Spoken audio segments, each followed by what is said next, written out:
తల్లికి వందనం కూడా ఇస్తానని చెప్పాం. సూపర్ 6 చెప్పాం. నేను ఒకటి హామీ ఇస్తున్నాను, తల్లికి వందనం కూడా తొందరలోనే ఇస్తాం. చెప్పిన ప్రకారం ఎంతమంది పిల్లలుంటే అంతమందికి డబ్బులు ఇస్తామని కూడా హామీ ఇస్తున్నాను. మీ ఊరికి వచ్చినప్పుడు నాకు ఒక శుభవార్త. 2.67% అంటే మామూలుగా మీ జిల్లా అంతా కూడా తక్కువ ఉంది, మీ నియోజకవర్గం తక్కువ ఉంది, మీ ఊర్లో మాత్రం చిన్నపిల్లలు ఎక్కువ కనపడుస్తున్నారు. ఇది సంతోషం.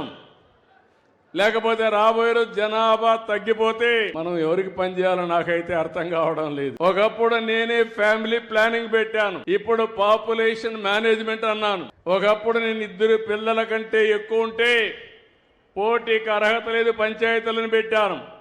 ఇప్పుడు 2 పిల్లల కంటే తక్కువ ఉంటే మీకు అర్హత ఉన్నదని కొత్త చట్టాన్ని తీసుకురాబోతున్నాను.